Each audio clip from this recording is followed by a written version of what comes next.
তাকদীর কাগজে লেখা গল্প নয়, সময়ের কলমে আঁকা এক চুক্তি, যা বদলাতে চাইলেও নিজের চোখেই সেটা পড়তে হয়। পালালে ছায়ার মতো পিছু নেয়, আর মেনে নিলে শিকল খুলে আকাশ দেখায়।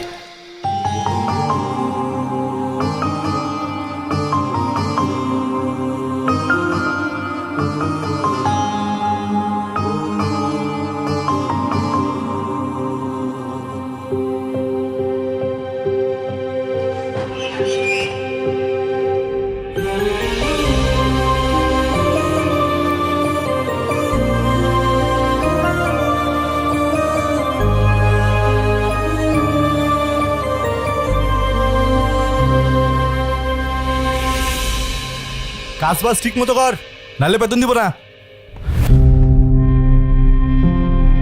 নানা যান, মামা যান, সবাই নিচে আয়েন, দেখেন কেডা এসছে।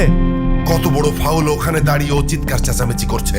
এই কি ব্যাপারটা কি? তুই ষাঁড়ের মতো চিল্লাচ্ছিস কেন বাড়ির সামনে দাঁড়িয়ে? কি কি ব্যাপারটা কি? কি হয়েছে দেখতেছেন না? দেখেন কেডা আইছে। কি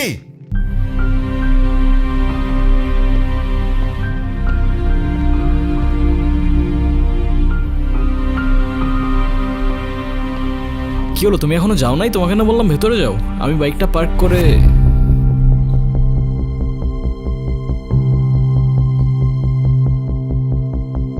আসসালামু আলাইকুম।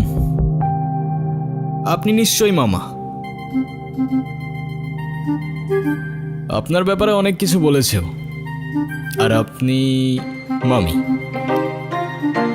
বাহ, বেশ মিষ্টি দেখতে তো আপনি। আর যদি ভুল না করি আপনি ছোট খালা আর খালু। তবে আপনাদের সবার মধ্যে আমার ফেভারিট কিন্তু আপনি। আপনাকে কিন্তু আমি নানু বলে ডাকবো না, আমি আপনাকে ডাকবো নানু ভাই। আচ্ছা, শুভ কোথায়? শুভকে দেখছি না। শুভ, শুভ, এই তো। এই গুনগুন, ছেলেটা কে রে? মামা, ও আতিফ। আমরা একে অপরকে ভালোবেসে বিয়ে করেছি। দেখছেন ভাইজান, আপনার আদরের ভাগ্নি খানদান বংশের পরিচয় না জেনে একটা ছেলেরে বিয়ে করে আনছে। হাব্বাজান, আপনি এখনো চুপ করে আছেন কেন? আপনি কিছু বলেন না কেন? হ্যাঁ ঠিকই তো, তুই এই শুভ কাজটা একা করলি কেমনে? না মানে সাহস পেলি কিভাবে? আব্বা, এতে মনে হচ্ছে আপনি খুব খুশি। এত কুতুর মুতুর করে কেন কথা বলছেন? আমার তো মনে হচ্ছে যে দুটোকেই আমি গুলি করে মেরে ফেলি। এই এই ছেলে, তোমার পরিচয় বলো। আমি আতিফ, আতিফ খান। খান? নামের সাথে খান মেশালেই কি খানদান হয়ে যায় নাকি? কি কাজ করো তুমি? করি তো অনেক কিছুই, এখন কোনটা রেখে কোনটা বলবো? অনেক কিছু করো। আচ্ছা ঠিক আছে, তুমি একটা বলো। এই তো আমি অনলাইনে। কি অনলাইনে কাজ করো তুমি? এই অনলাইনে তুমি কি করো? জুয়া খেলো নাকি মলম বিক্রি করো? আরে না না। ছি ছি ছি ছি ছি। আব্বা, আব্বা, আমি আমার ভাগ্নিকে ঢাকায় পাঠিয়েছি কেন? লেখাপড়া করাতে, তাই না? ও বড় বড় ডিগ্রি নিয়ে আসবে, সনদ নিয়ে আসবে। ও কি এনেছে? হ্যাঁ এনেছে, একটা কিছু তো এনেছে। ও বাড়িতে একটা বনশিয়াল নিয়ে এসেছে। ছে। এই বলবার দাও, তোমার বাবাই খেলতে না করছে। তুমি কিছু মনে করো না, আমার ছেলেটা ওর মায়ের মতো একটু বেশি রাগী, তাই মাঝে মধ্যে ওরে আমি হাফ পাগল বলি। দেখলেই বোঝা যায়। নানু ভাই, তোমরাই তো চেয়েছিলে আমি বিয়ে করিনি, তাহলে এখন কেন সরগর পাকাচ্ছ? হ্যাঁ, আমি তোমাদের পছন্দ মতো বিয়ে করিনি, তাই বলে আমার জামাইকে এইভাবে অপমান করবে? এটা কিন্তু একদম ঠিক হচ্ছে না নানু ভাই। বাদ দে তো, এইসব একটু একটু হয়। আয় নাচ জামাই রে, উপরে আয়। চলো। চলো।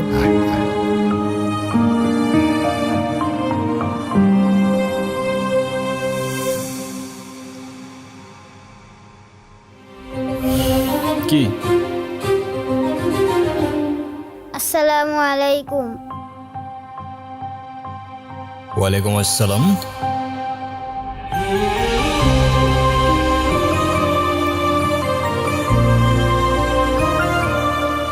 ভালোবাসার মানুষ তখনই সুন্দর যখন সে আমার আপন মানুষেরও ভালোবাসার মানুষ হয়।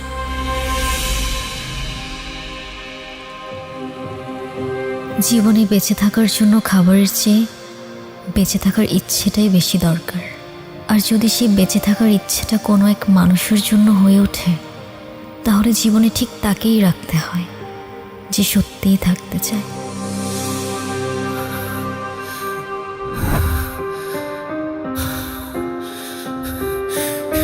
এই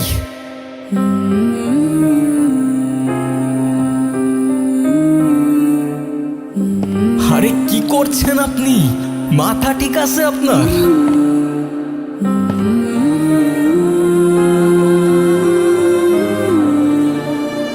আরে আজব তো।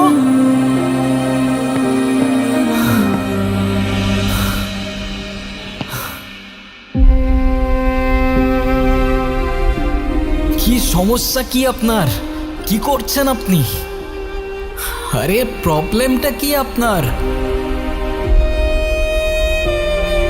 আরে কিছু বলছেন না কেন? মাথা ঠিক আছে আপনার? কি করছেন আপনি?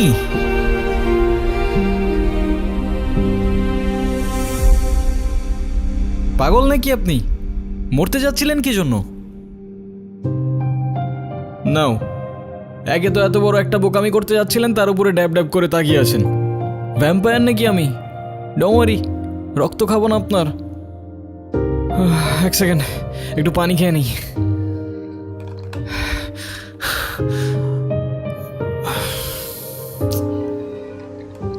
একে তো সুইসাইড করতে যাচ্ছিল, তার উপরে ড্যাব ড্যাব করে তাকিয়ে আছে।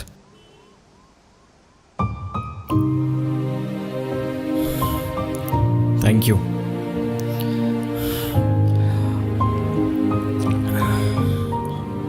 দেখেন, আমি জানি না আপনি কে, তবে এতটুকু জ্ঞান তো দিতেই পারি যে আপনার কষ্ট যতদিন আপনার ভেতরে চেপে রাখবেন না, সেটা বিষ হয়ে ভেতর থেকে আপনাকেই খেয়ে ফেলবে।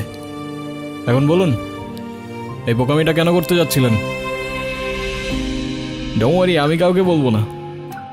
আর বলার মতো তেমন কেউ নেইও আমার, না পরিবার না বন্ধু, শুধু আমি, আমার ক্যামেরা আর আমার ওয়াটার বটল। কি ভাবছেন আমাকে বললে আপনার লাভ ছাড়া ক্ষতি নেই? আর এমনও তো হতে পারে যে আপনার প্রবলেম শুনে আমি আপনাকে কোনোভাবে সাহায্য করতে পারি, রাইট? আমি প্রেগনেন্ট। ভালোবেসেছিলাম, বিশ্বাস করেছিলাম, কিন্তু ভাবিনি সে ভালোবাসা এইভাবে শাস্তি হয়ে ফিরে আসবে। আমি তালুকদার পরিবারের মেয়ে। আমাদের পরিবারের সমাজের নিয়ম না মেনে কিছু করে ফেলা মানে সবার কাছে একটা লজ্জা হয়ে যাওয়া। আমার পরিবার,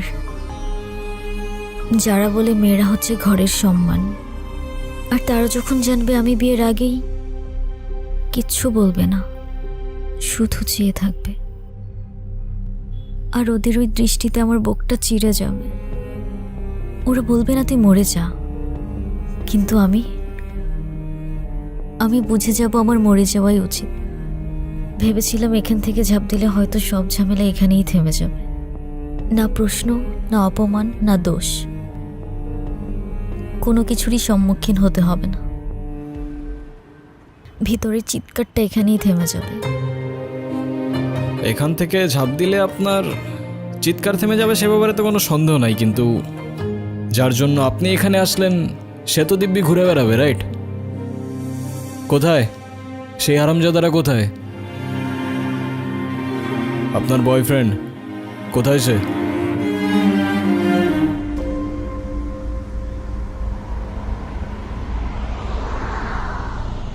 দেখ রাফিস, তুই অন্যর সাথে অনেক দিন ধরে আসস, এখন কিন্তু ওর বাসা থেকে রীতিমতো বিয়ের জন্য চাপ দিতেছে। হ্যাঁ, এটা তো আমি জানি, কিন্তু আমি যদি এখন বিয়েতে ঢুকে পড়ি তাহলে তো আমার সব প্ল্যান শেষ। চাইনায় 6 মাসের প্রজেক্ট, এটা আমার জন্য খুবই দরকার। এটাতে যদি আমি ঢুকতে পারি না তাহলে পুরা লাইফ সেট। তুই তো জানোস ও তোর উপর কতটা নির্ভর করে। ও বলছে যে তুই যদি এখন চলে যাস ও নিজেকে শেষ করে ফেলবে। এটা বলছে? হুম। মেয়ে মানুষের আবেগ বুঝোস তুই? ওরা একটু হলে বেশি রিয়াক্ট করে। আর আমি তো ওরে বলি নাই বিয়ে করব না, আমি তো ওরে বিয়ে করব, কিন্তু চায়না থেকে আসার পর, এখন না। রাফিস, অনু,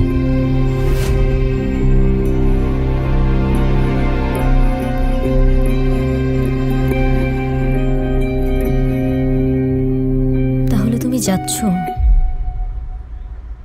আমি এই সুযোগটা কোনোভাবে হাতছাড়া করতে চাচ্ছি না।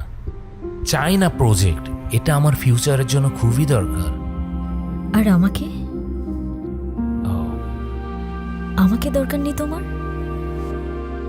তুমি কি একটাবারও ভেবেছ তুমি চলে গেলে এরপর কি হবে? আচ্ছা, তুমি জানো যে আমি তোমার জন্য কি ভাবি না ভাবি, কিন্তু আমি যদি এখন বিয়ে ঠিয়ে করি তাহলে আমার সব গুলিয়ে যাবে। তার মানে আমি সব গুলিয়ে দিচ্ছি? তুমি কেন বুঝতে চাচ্ছ না? আমি যদি 6টা মাস সবকিছু ভালোভাবে হ্যান্ডেল করি তাহলে আমরা একটা স্টেবল লাইফ পাবো। আমরা? তুমি তোমার লাইফটা গুছাচ্ছ, সেখানে আমি কোথাও নেই।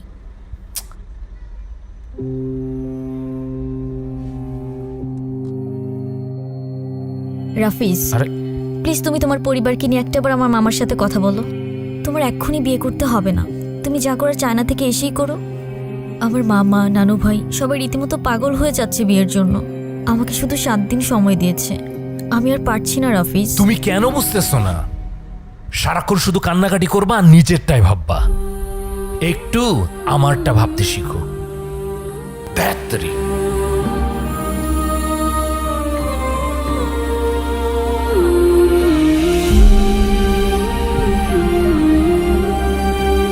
যদিও আমি এর বিপক্ষে, কিন্তু আপনি চাইলে তো। একজন মায়ের পক্ষে নিজের সন্তানকে মেরে ফেলা এতটা সহজ না। তার হৃদস্পন্দন, তার প্রাণ এখন আমার শরীরে। আমি কিভাবে থামিয়ে দিব সে প্রাণ? বুঝলাম। আর তাই তো সেই প্রাণের সাথে সাথে নিজের প্রাণটাও থামিয়ে দিচ্ছিলেন, রাইট? হ্যাঁ, চেয়েছিলাম, কারণ আমি নিজের পাপের বোঝা নিজে বইতে পারবো। কিন্তু আমার সন্তানের দিকে কেউ আঙুল তুললে আমি সহ্য করতে পারবো না। সবই বুঝলাম, কিন্তু এটা মনে রাখবেন যে আপনার ভুলের প্রায়শ্চিত্ত না সেই নিষ্পাপের জীবন দিয়ে হবে, আর না আপনার জীবন দিয়ে। It is what it is. জীবনের এই মুহূর্তে এসে আমি সত্যিই জানি না আমার কি করা উচিত, কোথায় যাওয়া উচিত।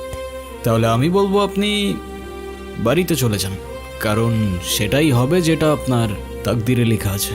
না না, আমি বাড়িতে যেতে পারবো না। বাড়িতে গেলে আমার ওদের পছন্দ মতো বিয়ে করে নিতে হবে, যেটা আমার পক্ষে সম্ভব না।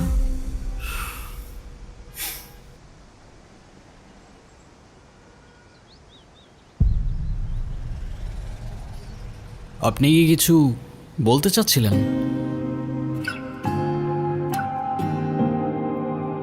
আরে প্রবলেম নাই, বলে ফেলুন না। আপনি আমাকে বিয়ে করতে পারবেন? হোয়াট? সত্যি না, মিথ্যে। আরে বুঝাই বলেন না, আমি কিছু বুঝতে পারতেছি না, মাথায় ঢুকতেছে না কিছু আমার। ধরুন আমি আপনাকে স্বামী সাজিয়ে আমাদের বাড়িতে নিয়ে গেলাম, কিছুদিন পর আপনি ওখান থেকে চলে যাবেন। তখন তো আমার সন্তানের পরিচয় নিয়ে কেউ প্রশ্ন তুলতে পারবে না। তারপর রাফিজ যখন আসবে তখন বিয়ে করে নেব। সরি, আমি আসলে বুঝতে পারছি না আমি কি বলছি না বলছি। আপনি কেনই বা আমার জন্য এত কিছু করবেন? সরি। আচ্ছা চলেন। আপনার জন্য মা হবেন না আপনি? একজন মায়ের জন্য এটুকু তো করাই যায়, বলেন? চলেন, আসেন আসেন, আর ভেবে লাভ নেই।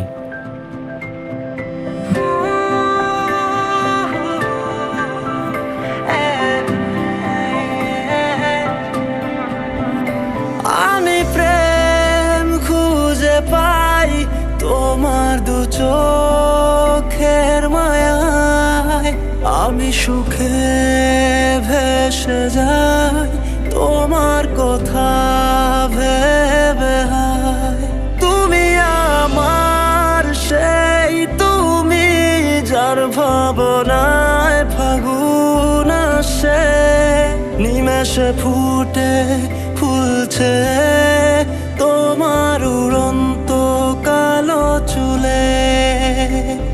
নিজেকে আমি হারিয়ে ফেলি, তুমি সামনে আসো যখন,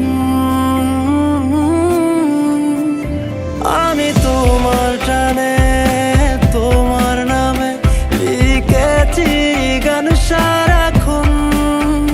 তুমি আমার হয়ে থেকো ভালোবেসে সারাটা জীবন, আমি তোমার টানে তোমার নামে লিখেছি গান সারাক্ষণ। তুমি আমার হয়ে থেকো ভালোবেসে সারাটা জীবন।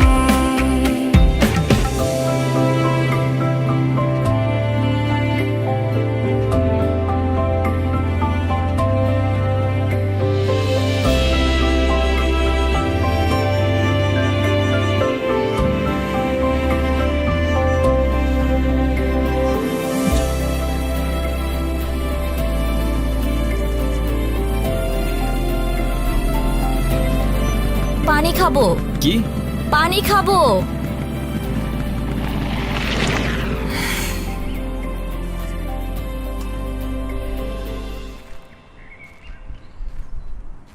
পানি? এখানে তো পানি তো শেষ। আচ্ছা তুমি দাঁড়াও, আমি নিয়ে আসি। হ্যাঁ, 2 মিনিট। আজকে কিন্তু বাসিটা মজা ছিল।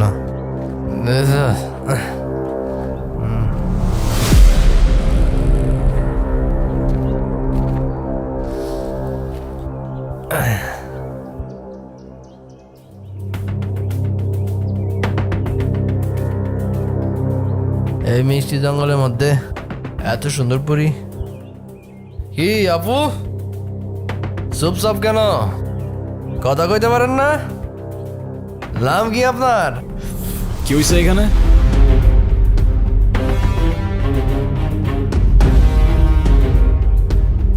কিছু না ভাইয়া। আপু, আমার কথা শোনেন না, চলেন না এক কাপ চা খাই। আমরা কিন্তু মানুষটা খারাপ না। এখান থেকে চলেন তাড়াতাড়ি। আরে দাঁড়ান না, চায়ের দাওয়াত দিল না, তা ভাবছি চাটা আজকে কে বানাবে, তোরা না তোদের বাপ? এই কি বললি? একদম এরকম।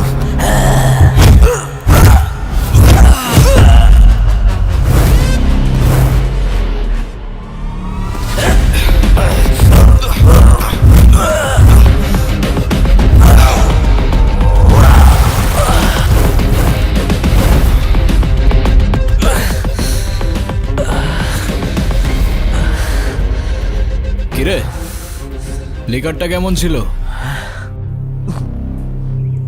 করা ভাই।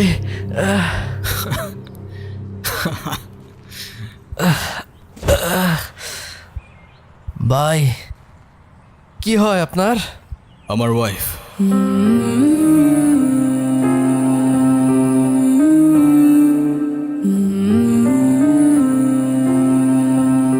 সম্পর্কের কিছু ডাক মাঝে মাঝে মানুষকে অদ্ভুত আনন্দ দেয়। আসলে যা সত্য সেটাই সুন্দর। আচ্ছা, এরকম মন খারাপ করে বসে থাকলে হবে? যা হবার তা তো হয়েই গেছে। গুনগুন তার পছন্দ মতো বিয়ে করেছে, এতে রাগ করার কি আছে? তুমি রাগ করো, অভিমান করো, আর যাই করো না কেন, এতে ওদের কিছু আসবে যাবে না। তুমি কেন ব্যাপারটা বুঝতে পারছো না? আমি শিওর এই ছেলে একজন ডিজিটাল জুয়ারি। ওদের কাজ হচ্ছে বড়লোক ঘরের মেয়েদেরকে খুঁজে বের করা, তারপর তাদেরকে টার্গেট করে। শুধুমাত্র টাকার লোভে এই ছেলে আমার ভাগ্নিকে বিয়ে করেছে, আর কিচ্ছু না। কোত্থেকে আসে তোমার মাথায় এসব বুদ্ধি? আমায় বলবা, আমি তো বুঝতে পারি না। আর আমার ছেলেটাকে দেখে এত খারাপ কিছু মনে হয়নি। ছেলেটা ভালো ছেলে। আমার ধারণা গুনগুন এই ছেলের সাথে ভালো থাকবে। মন খারাপ করে বসে না থেকে চলো সবার মাঝখানে যাই। এভাবে কোনো লাভ হবে না। আমাদের উচিত এখন সব কিছু মেনে নেয়া। মাথাটা ঠান্ডা করো, তাতে তোমারও ভালো, সবারই ভালো।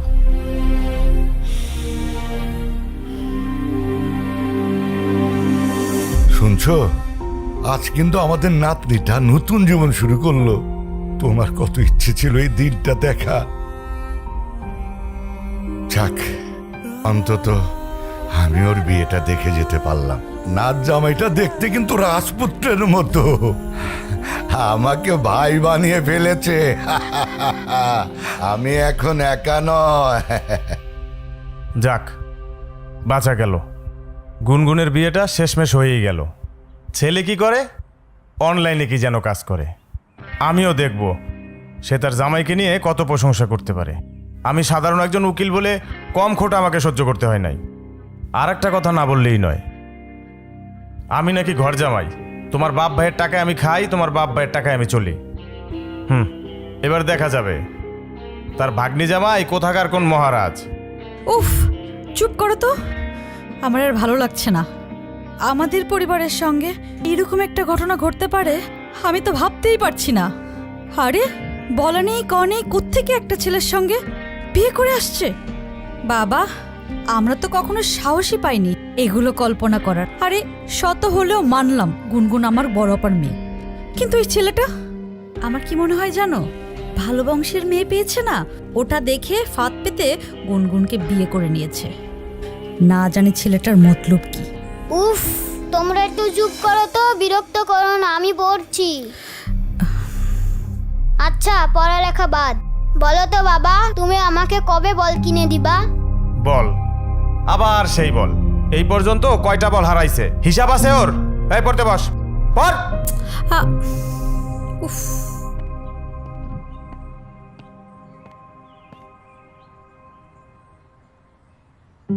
কি কিছু বলবা? না, এই সব কিছুর মধ্যে আমি একটা জিনিস বুঝলাম না। তা কি বুঝতে পারো নাই তুমি? তুমি এইসবে রাজি কেন হলে? এত বড় রিস্ক যদি কেউ জানতে পারে তাহলে তো তোমারও তো একটা জীবন আছে। তোমার ভয় লাগলো না? আমার জীবন তো রিস্কের উপরেই চলে। আর তাছাড়াও সবার লাইফের পূর্ণতাতেই তো কারোর না কারোর একটা ইম্পর্টেন্ট ক্যারেক্টার থাকে। তো কে জানে, হতে পারে খোদার তরফ থেকে তোমার লাইফের সেই ইম্পর্টেন্ট ক্যারেক্টারটা আমি। হতেও তো পারে না। Thank you. তোমার মতো মানুষ তাকদিরে থাকলে হয়তো জীবনটা অনেক সহজ হয়ে যেত। তাকদিরে লেখা ছিল বলেই তোমার সাথে আমার দেখা হয়েছে। জীবনকে আমিও খুঁজেছি, কখনো শহরের ব্যস্ত রাস্তায়, আবার কখনো প্রকৃতির এক নিঃশব্দ কোণে। নিজেকে আমি হারিয়ে ফেলি, তুমি সামনে আসো যখন।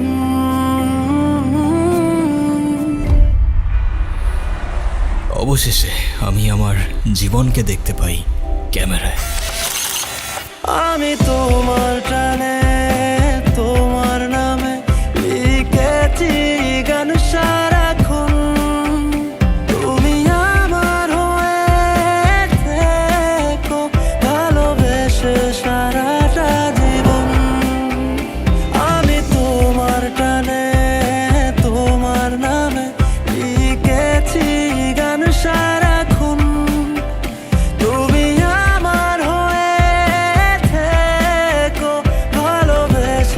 সারাটা জীবন।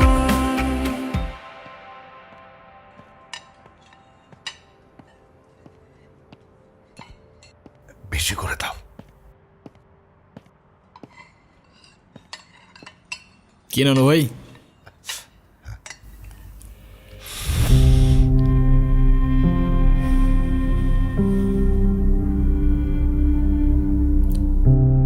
আচ্ছা ভাই, তোমরা তো নিজেরাই পছন্দ করে বিয়ে করছো, তা তোমাদের প্রথম দেখা হয়েছিল কোথায়? ঢাকায়। গাজীপুর।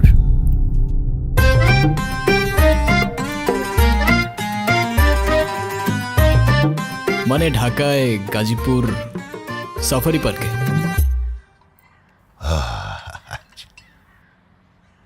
আসলে নানু ভাই, আমি সাফারি পার্কে ঘুরতে গিয়েছিলাম। ওখানেই আতিফের সাথে আমার প্রথম দেখা হয়। সেটা তো বুঝতেই পারছি। সেখানে গিয়ে বাঘ, ভাল্লুক, হনুমান এ সমস্ত দেখার পরে আসার সময় একটা শিয়াল ধরে নিয়ে চলে এসেছিস। হেই, তুই থামবি? ছেলেটা মাত্র খেতে বসেছে, তুই চুপ থাক। খাও। তা নানা ভাই, তুমি কি আমার নাতনির সাথে একই ইউনিভার্সিটিতে পড়ো? না না না ভাই। ভার্সিটি? আমার ভাগ্নি প্রাইভেট ইউনিভার্সিটিতে পড়ে। নামের সাথে শুধু খান লাগালে তো আর হয় না, পাশাপাশি বাবার ব্যাংকে মালামাল থাকা লাগে। মামা ইউনিভার্সিটিতে তো পড়িনি, তবে আমিও গ্র্যাজুয়েটেড, সফটওয়্যার ইঞ্জিনিয়ারিং শেষ করেছি। যদিও আমি বলবো না, তবে you guys can call me engineer. বাহ বাহ, বেশ ভালো। বাবা বেশ ভালো বললে হয়ে যাবে? আব্বা, এই সব কিছু মিথ্যে কথা আর ধান্দাবাজি। ছোট লোক কখনো জাতে উঠতে পারে? বলেন আমাকে পারে? শোনেন, ওই যে একটা কথা আছে না, নদীর পানি কিন্তু সাগরে গিয়ে মেশে, আর কুয়োর পানি সাগর তো দূরের কথা, নদীর ধারে কাছেও তো যেতে পারে না। মামা, এটা কিন্তু আপনি ভুল বললেন। সাগরের পানি যতই হোক না কেন, শেষ পর্যন্ত তৃষ্ণা মেটাতে কিন্তু আপনাকে ওই ছোট্ট কুয়োর কাছেই আসতে হয়। কি আর জবাব দিয়া হয় মেরা ভাই।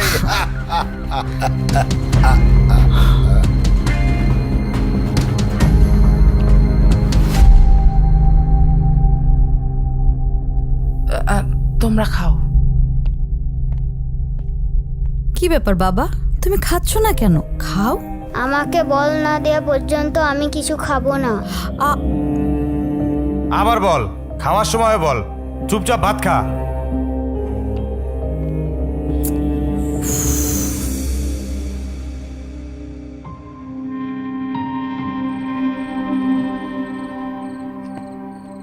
কি শুনলাম তুমি নাকি ঠিকমতো পড়াশোনা করো না? আমার আর পড়াশোনা করতে ভালো লাগে না। পড়াশোনা করতে ভালো লাগে না? তো কি করতে ভালো লাগে? ক্রিকেট খেলতে ভালো লাগে। সে তো ভালো কথা, কিন্তু তুমি যদি ভালো করে পড়াশোনা না করো, তুমি বড় হয়ে ক্রিকেট খেলবে কিভাবে? কেন? কারণ খেলার মাঠে তো ব্রেইন চাই, আর পড়াশোনা না করলে ব্রেইন কোত্থেকে আসবে? খেলার মাঠে আরও স্ট্র্যাটেজি চাই, আর তুমি যদি স্কোরবোর্ডের নাম্বারই না বুঝতে পারো, তুমি খেলবে কি করে? তাহলে এখন আমি কি করব? তুমি এখন থেকে প্রতিদিন ঠিকমতো পড়াশোনা করবে। হ্যাঁ, মজা করবে, খেলবে, সবই করবে, সাথে পড়াটাও করবে। কারণ পড়াশোনা মানে কিন্তু শুধু বই মুখস্থ করা না, পড়াশোনা মানে তোমার স্বপ্নের জন্য নিজেকে তৈরি করা। আচ্ছা। এখন তুমি যদি আমাকে কথা দাও যে যে তুমি এখন থেকে ঠিকমতো পড়াশোনা করবে, তাহলে যাও, এই বলটাও তোমার। যাও, কথা দিলাম, প্রমিস। এখন আমাকে বলটা দাও। নাও। আচ্ছা, বাই দ্য ওয়ে, তোমাকে না বল কেনার জন্য টাকা দিলাম? সেইটা কি আর থাকে? সেইটাও আম্মু নিয়ে নিছে। ঈদের সালামিটাও আম্মু নিয়ে নেয়। আমি যে কবে বড় হব।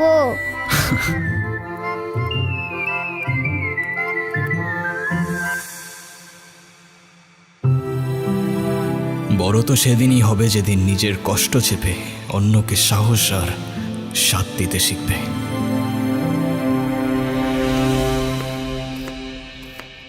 আসসালামু আলাইকুম নানু ভাই। ওয়ালাইকুম, বসো। আসসালামু আলাইকুম মামা।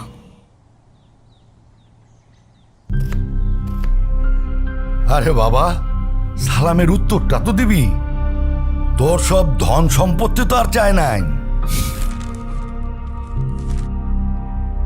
ওয়ালাইকুম সালাম। রবির মেজাজ দেখছিস? ভালো করে এক কাপ চা বানায় না দে। এই রবি, ওর সাথে একটু গল্প গুজব কর না।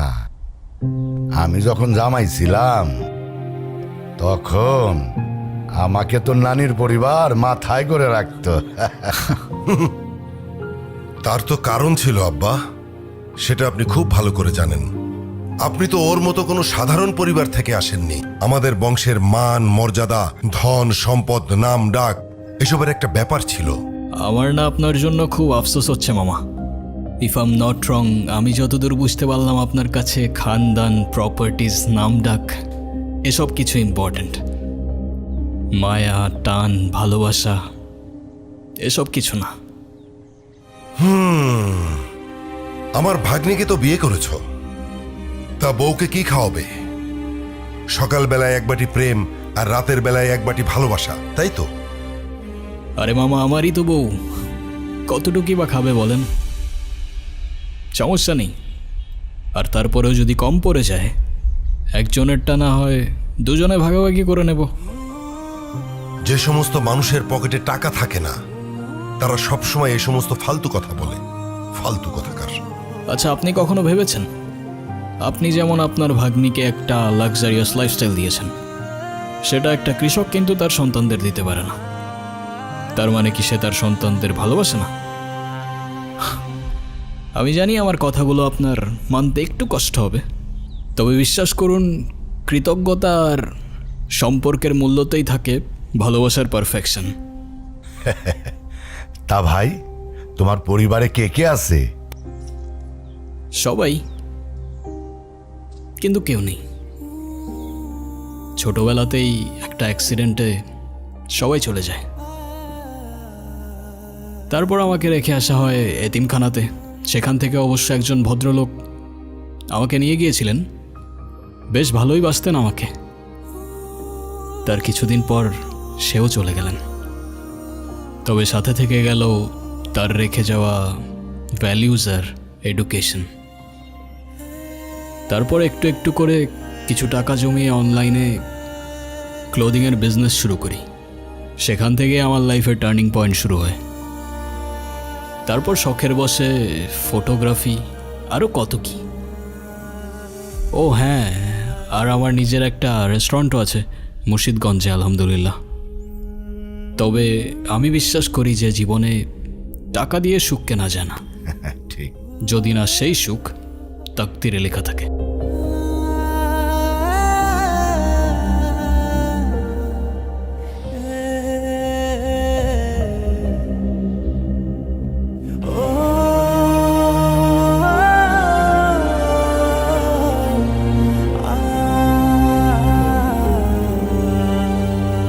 যা, ওকে চারপাশটা একটু ঘুরিয়ে দেখা। আপনিও চলেন না? পায়ে ব্যথা। আচ্ছা।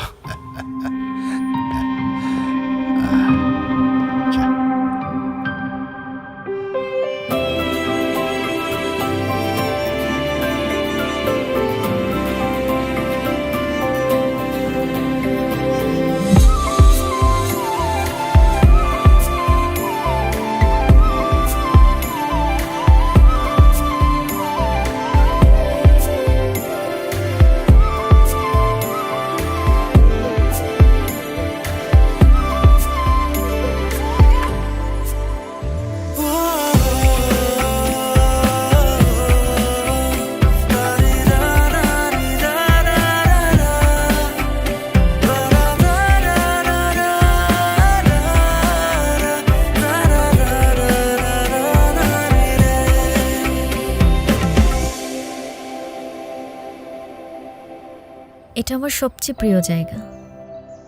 ছোটবেলায় এখানে বসেই আকাশে ঘুড়ি খুঁজতাম, আর যখনই মা বাবার কথা মনে পড়ত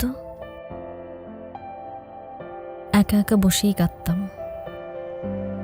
তুমি জানো পরিবার কেমন হয় আমি তো ভুলেই গিয়েছিলাম। প্রথমবারের মতো যখন তোমার বাড়িতে ঢুকলাম না, সবাইকে দেখে কেমন যেন অদ্ভুত লাগছিল। অদ্ভুত কেন? কারণ আমি কখনো কল্পনাও করিনি যে একটা বাড়ির ভেতরে ঢুকলে এমন নতুন একটা দুনিয়া খুলে যেতে পারে। তোমার মামা যতই রাগ দেখাক, আমার কেন যেন মনে হয় তোমাকে অনেক ভালোবাসেন উনি। মামি যখন নিজ হাতে প্লেটে খাবার বেড়ে দেয়, তখন মনে হয় এটাই হয়তো মায়া। আর নানু ভাই যখন চোখে চোখ রেখে ভাই বলে ডাকেন, তখন মনে হয় আমি আর একা নেই। আমি তো শুধু অভিনয়ের নামে এসেছিলাম। এখন অভিনয় করতে করতে যে আমি তোমার পরিবারের মায়ায় পড়ে যাব, সেটা আমি বুঝতে পারিনি। থ্যাংক ইউ গুনগুন।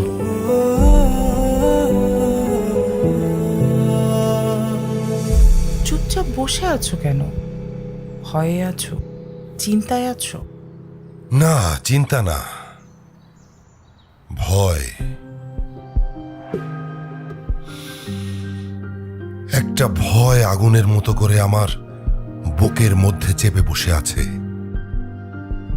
এই আতিফ ছেলেটাকে আমি যত দেখছি, ততই যেন মনে হচ্ছে ওর চোখে মুখে অনেক কথা আছে, কিন্তু কথাগুলো ও মুখ দিয়ে বলছে না। ভালো মানুষ চোখেই কথা বলে, মুখে বলে না।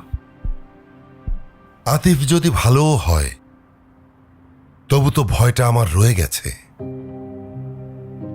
আমার বোনকে আমি আমার চোখের সামনে নিঃশেষ হয়ে যেতে দেখেছি।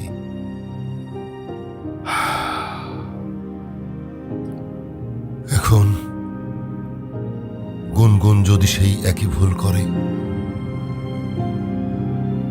এই আতিফ ছেলেটা যদি গুনগুনের বাবার মতো গুনগুনকে ছেড়ে চলে যায়, গুনগুন হয়তো একসময় মেনে নেবে, কিন্তু না না, আমি মানতে পারবো না। দেখো, আমাদের তো কোনো সন্তান নেই, ওই আমাদের সন্তান। না না না না, আমি এটাকে কিছুতেই মানতে পারবো না। বারবার যদি আমরা ভয়কে কেন্দ্র করে সিদ্ধান্ত নেই, তাহলে ভালো মানুষের জন্য দরজাগুলো কখনোই খোলা থাকবে না। ছেলেটার মধ্যে আমি আপন হওয়ার চেষ্টা দেখেছি।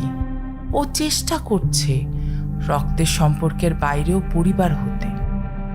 দেখো, তুমি যদি ভয় থেকে ওকে দূরে সরিয়ে দাও, তাহলে সেই পুরনো ঘটনার আবার পুনরাবৃত্তি হবে। কিন্তু একটু সাহস দিয়ে যদি ওকে কাছে টেনে নাও, তাহলে তো এমনও হতে পারে পুরনো ঘটনার আর পুনরাবৃত্তি হবে না, গুনগুনের মায়ের মতো কেউ আর কাঁদবে না। আচ্ছা, গুনগুন যদি ভালো থাকে, আতিফ পাশে থাকলে নিরাপদ বোধ করে, তাহলে তুমি কি চাও? তুমি কি চাও তোমার পুরনো ভয় আবার পুনরাবৃত্তি হোক? তবু ভয় আমার মন থেকে যাবে না। তবে তোমার কথা শুনে এখন মনে হচ্ছে যে ভয়কে জয় করার সময় বোধহয় চলে এসেছে। ভয় নয়, সাহস দিয়েই নতুন জীবন শুরু করতে হয়।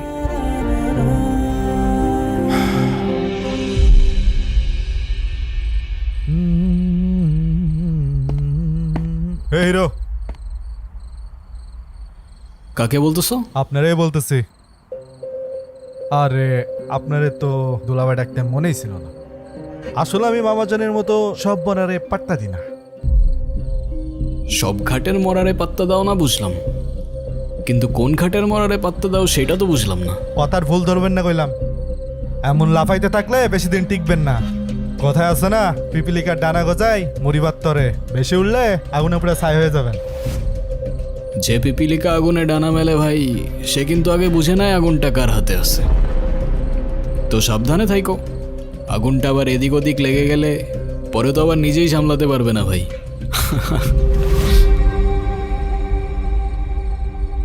আপামনি এটা কি জিনিস ধরে আনছে? পুরাই ঠান্ডা মাথার জিনিস। এই মাল বাড়িতে থাকলে আমার জীবন তেনা তেনা করে ফেলবে। এর থেকে বাইসা চলা লাগবে। জানি না তুমি দেখছো কি দেখছো না, আজকে নিয়ে 4 দিন হলো আমাদের গুনগুন ভালোবাসার মানুষকে নিয়ে নতুন ঘর বেঁধেছে। ছেলেটা খুব ভালো, আসতে না আসতেই সবার মন জয় করে নিয়েছে। রবি অসম্মতি করেছে, কিন্তু তুমি দেখো ওকে পছন্দ করে নিবে।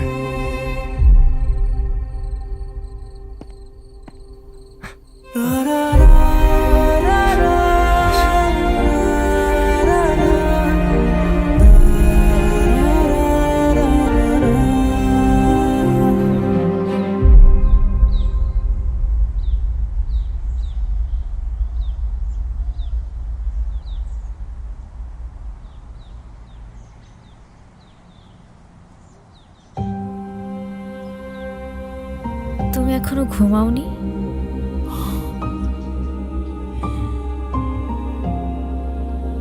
ঘুম আসছে না। মন খারাপ? এই অভিনয়গুলো দিন দিন আমার জন্য কঠিন হয়ে যাচ্ছে। তুমি চাইলে এখনই সব শেষ করে দিতে পারো। এই মিথ্যে, এই বোঝা আর তোমাকে বইতে হবে না। এতে তোমার জন্যই ভালো। ভালো হতো, কিন্তু তোমার পরিবারের সামনে তোমার সম্মানটুকু তো আর আমি নষ্ট করতে পারবো না। এই পরিবার আমার পরিবারেরই মতো। এই ঘর, এই দেয়াল, এই পরিবারের মানুষগুলো সব আমি মনে মনে চাইতাম। এখন সবই আছে, কিন্তু কিচ্ছু নেই।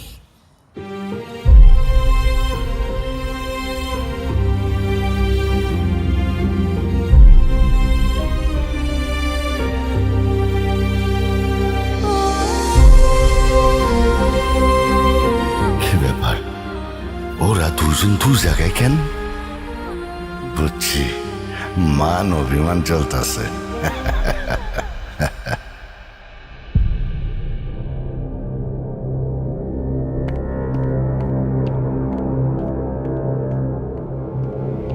এই কে আপনি? কারে চাই?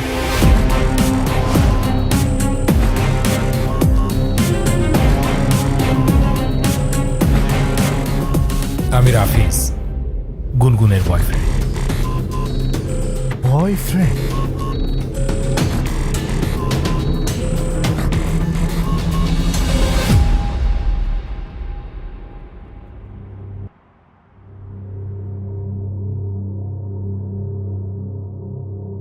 গুনগুন, কি হচ্ছে এসব? ছেলেটা কি বলছে এ সমস্ত? ও ঠিকই বলেছে।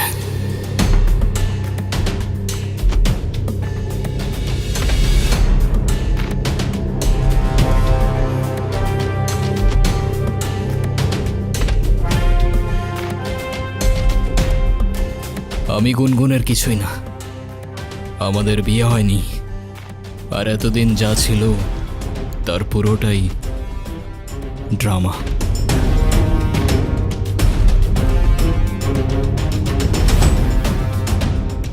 গুনগুন রাফিজকে ভালোবাসে, কিন্তু ও জানতো আপনি এই সম্পর্কটা কখনোই মেনে নেবেন না, তাই ও আপনাকে কখনো বলার সাহস করতে পারেনি। যখন আপনারা গুনগুনের জন্য বিয়ে ঠিক করতে ব্যস্ত ছিলেন, ও কার সঙ্গে ভবিষ্যৎ গড়বে তা খুঁজতে ব্যস্ত ছিলেন, তখনও লড়ছিল একা। আর ওর ভালোবাসার মানুষটাকে বোঝানোর চেষ্টা করছিল যে আমাকে বিয়ে করো, না হলে আমি অন্য কারোর হয়ে যাব। কিন্তু সেদিন সেই মানুষটা চলে গিয়েছিল, আর তার সঙ্গে অনুর ভরসাটাও হারিয়ে গিয়েছিল। আর তাই ও দাঁড়িয়েছিল একা একা মৃত্যুর কিনারায়।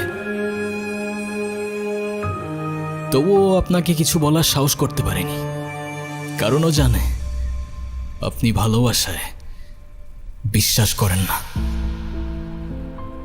আর তাই সেদিন আমি এসেছিলাম, কোনো অধিকার নিয়ে না, বরং এই মেয়েটার সম্মান, একটা নিষ্পাপ ওর ভালোবাসা আর মর্যাদাটা বাঁচাতে।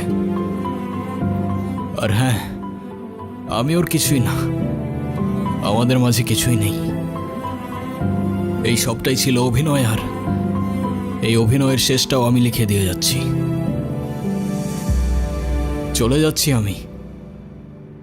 যদি কোনো ভুল করে থাকি মাফ করবেন সবাই।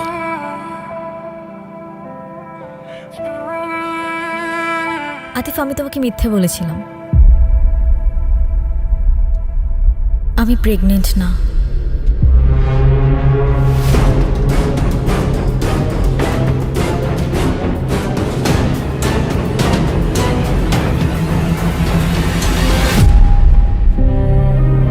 রাফিজ চলে যাওয়ার পর আমি নিজেকে একা করে রাখতে চেয়েছিলাম। ও চায় না গিয়ে ওর ভুলটা বুঝতে পারে আর বারবার মাফ চাইতে থাকে। তবু আমি জানতাম সব শেষ। মামা নানুর দেওয়ার সময় তখন পেরিয়ে গেছে, কিন্তু এরপর শেষ একটা সুযোগ হয়ে আসলো আতিফ। এই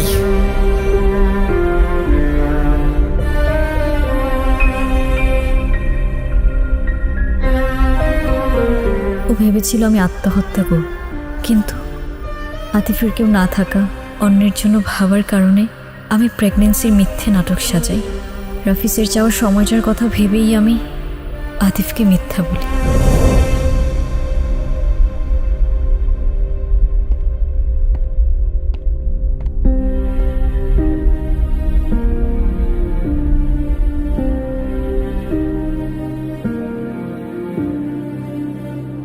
প্যারা নাই ছিল, এই মিথ্যেটাও তো তোমার ভালোবাসার মানুষকে পাওয়ার জন্যই বলেছিলে না?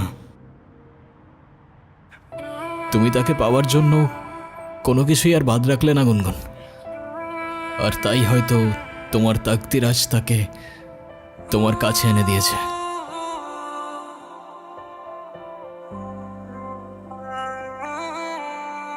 ভালো থেকো।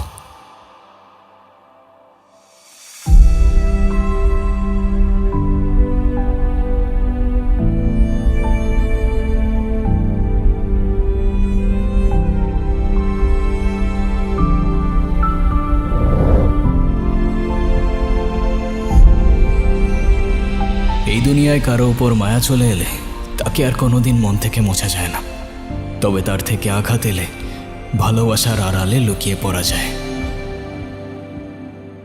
আমি তোমার টানে তোমার নামে লিখেছি গান সারাক্ষণ, তুমি আমার হয়ে থেকো ভালোবেসে সারাটা জীবন।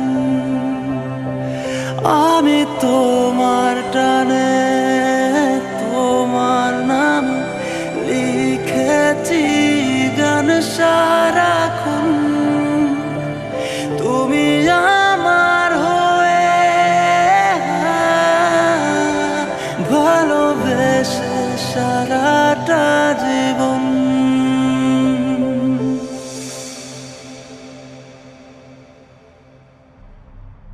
সরি গুনগুন, আমার জন্য তোমার অনেক কিছুই ফেস করতে হয়েছে। তুমি চায়না থেকে চলে কেন এলে? আরে এলাম, চায়নায় অনেক কিছু করার সুযোগ আছে। আরে চায়নায় গিয়ে এবার কি হয়েছে জানো? আমার নতুন কিছু বায়ারের সঙ্গে পরিচয় হয়। ওরা তো বাংলাদেশে ব্যবসা করতে আগ্রহী, এর জন্য ওরা পার্টনার খুঁজছে। মানে আমি বলতে চাচ্ছিলাম যে যেহেতু নতুন বায়ার, ওদের সঙ্গে যদি আমি ইনভেস্ট করতে পারি তাহলে আমার ফিউচারের জন্য খুবই উপকার হবে আর কি। গুনগুন, তোমার মামার তো অনেক সম্পত্তি, মানে টাকা পয়সা আছে আর কি। আচ্ছা তোমার মামা তো তোমাকে অনেক বেশি ভালোবাসে, আদর করে। তোমার মামা কি তার ভাগ্নিকে খালি হাতে বিয়ে দিবে? না মানে বলছিলাম কি যে তুমি যদি আমার সাথে থাকো তাহলে এরকম ইনভেস্ট আমি 6 মাসের মধ্যে উঠাই ফেলবো আর কি। তুমি তো জানো আমার মেধা বাথরুম যা আছে কতটুকু, এটা যদি আমি প্রপার কাজে লাগাতে পারি তাহলে কোনো ব্যাপারই না আমার দ্বারা এটা। তুমি ফিরেছো ঠিকই, কিন্তু ফিরেছো নিজের জন্য, ভালোবাসার নামে নিজের স্বার্থ নিয়ে। আরে কি বলতেছো তুমি এসব? আরে এসব কিচ্ছু না। আরে আমি তো চুপ, তোমার মুখ থেকে আর একটা শব্দও না। আজ আমার নিজের উপর রাগ হচ্ছে। আমি তোমাকে ভালোবেসেছিলাম। তুমি জানো আমি তোমার জন্য কি কি করেছি? তোমার জন্য আমি আমার ইচ্ছের বিরুদ্ধে গিয়ে আমার ফ্যামিলির সাথে মিথ্যে নাটক করেছি। আর আতিফ, তার তো আমার কাছে কোনো চাওয়া পাওয়া ছিল না, তবু আমার জন্য, আমার সম্মানের জন্য সে এই বাড়িতে এসেছে। যে মানুষটা আমার জন্য এত কিছু স্যাক্রিফাইস করলো তাকেই আমি মিথ্যা বলেছি, আর সেটাও শুধুমাত্র তোমার জন্য। আর আজ তুমি এসেছো, সাথে করে নিয়ে এসেছো টাকার হিসেব, ব্যবসার প্রজেক্ট। এটা নতুন কিছু না। তুমি যখনই আসো তখন ভালোবাসা নয়, তোমার দরকার নিয়ে আসো। ঠিক আছে, তাহলে যাও, তোমার আতিফের কাছে যাও। তোমার প্রেম ভালোবাসা সব তার সাথেই মানায়। হ্যাঁ, একই বাড়িতে থাকো, একই ঘরে থাকো, না জানি কি কি হইছে এর ভেতরে।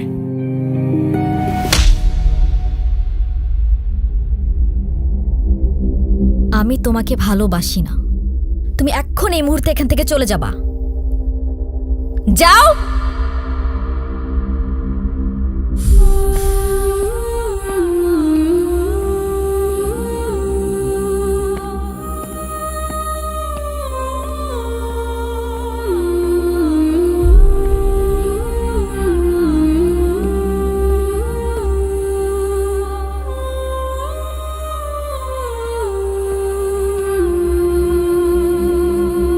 গুনগুন,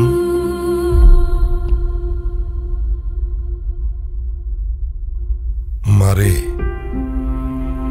তুই আজকে যেটা করেছিস একদম ঠিক কাজ করেছিস। আমি না তোকে কোনোদিন বুঝিনি, বুঝবো কি করে? বোঝার চেষ্টাই তো করিনি। তোকে শুধু সুখে রাখতে গিয়ে আমি সব কিছু তোর উপর চাপিয়ে দিয়েছি। কিন্তু মা, সুখ জোর করে আসে না।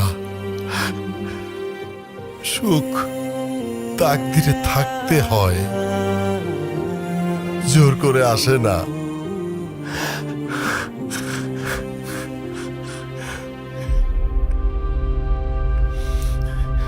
তুই একটু তোর নানুর কাছে যা না। আব্বা খুব ভেঙে পড়েছে। আতিফ বাসা থেকে চলে গেল আর আব্বা কান্নাকাটি শুরু করেছে। যা মা, একটু তোর নানুর কাছে যা।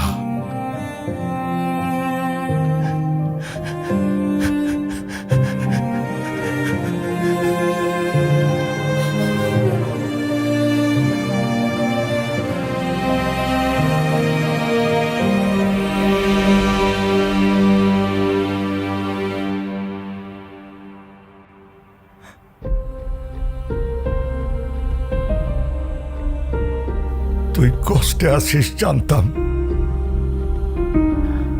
কিন্তু এতটা বুঝতে পারি নাই রে বোন। জানিস বোন, ভালোবাসা মানে শুধু পাশে থাকা না, ভালোবাসা মানে না থেকেও কারোর জন্য বুকটা কাঁপে। ভালোবাসা মানে তুই হাসলে তার প্রাণটা হাসে, আর তুই কাঁদলে সেও ভেঙে পড়ে। ওর চোখে যে কি মায়া ছিল বোন, সেই চোখ কখনো মিথ্যা বলতে পারে না।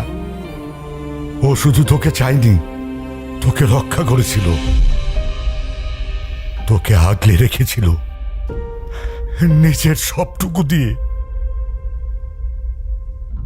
আমি ওর সাথে অন্যায় করেছি নানু ভাই। ও ওর হৃদয়টা আমি ভেঙে দিয়েছি।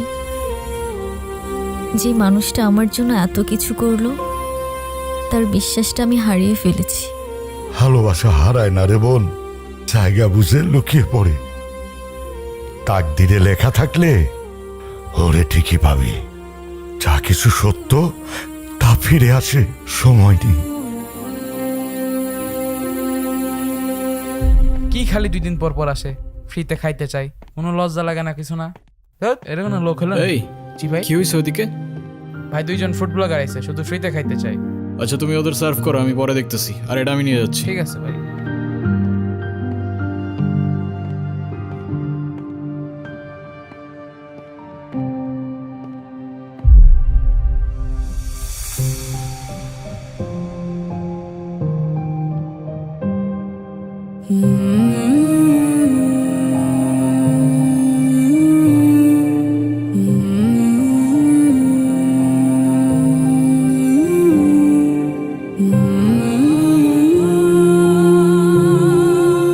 তুমি এখানে? আজকে তো আমাকে কারো চোখেই পড়ছে না, অথচ এই মানুষটাই আমাকে দেখেছিল। তার ক্যামেরার লেন্সে নয়, তার হৃদয়ের গভীরে থাকা লেন্সে। সে দেখেছিল এমনভাবে যেভাবে দেখা যায় দুপুরের মায়া ভরা রোদ, যেভাবে অনুভব করা যায় না বলা ভালোবাসা। আমি ছিলাম হয়তো তার ফ্রেমের বাইরের কেউ, তবু সে আমায় রেখেছিল তার গল্পে। দেখেছিল এমনভাবে যেভাবে দেখে শুধু সেই, যার চোখে ভালোবাসা জন্ম নেয় নিঃশব্দে, নিঃস্বার্থে। এই এই তুমি এই কথাগুলো কিভাবে জানলা? তুমি এখনো ঘুমাওনি? ঘুম আসছে না।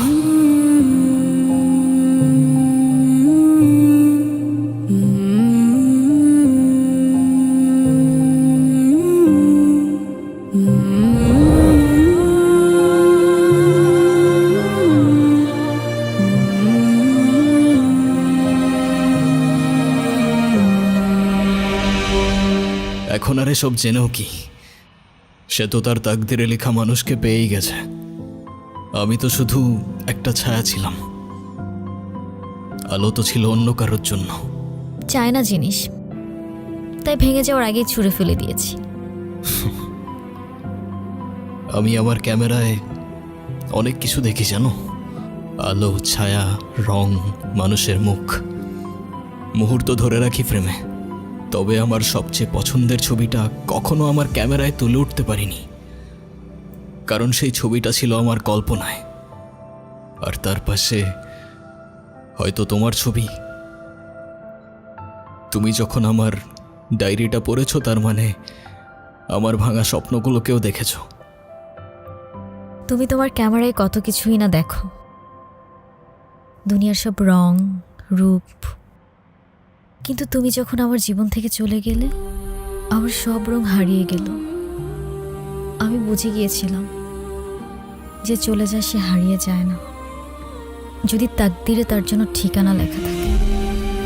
তোমার তাকদিরে আমি আছি কিনা সেটা আমি জানি না, তবে সেই ছোটবেলা থেকেই একটা জিনিস চাইতাম জানো, একটা ঠিকানা, যেখানে সন্ধে হয়ে যাওয়ার পর কেউ বলবে তাড়াতাড়ি ফিরে এসো। সকালবেলা ঘুম থেকে উঠে কেউ বলবে ঘুম ভালো হয়েছে, আর দিন শেষে খাবার রেখে বলবে ঠান্ডা হয়ে যাবার আগে ভাতটা খেয়ে নাও। এখন তুমি যদি বলো আমি তোমার তাকদিরে আছি, তাহলে আমার সেই ঠিকানার নাম হয়ে যাবে তুমি। এখনো যদি না বুঝো, সেই ঠিকানায় আমি দাঁড়িয়ে আছি, তোমার সামনে, তোমার হয়ে।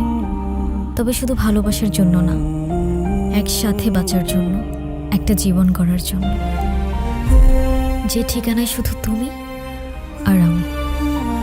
এবার তুমি বলো, আমি তোমার তাকদিরে আছি কি?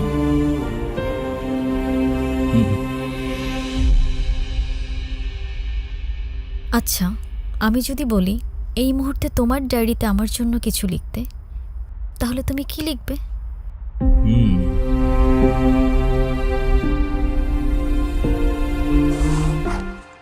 জিরো? আমি তোমার লাইফে জিরো?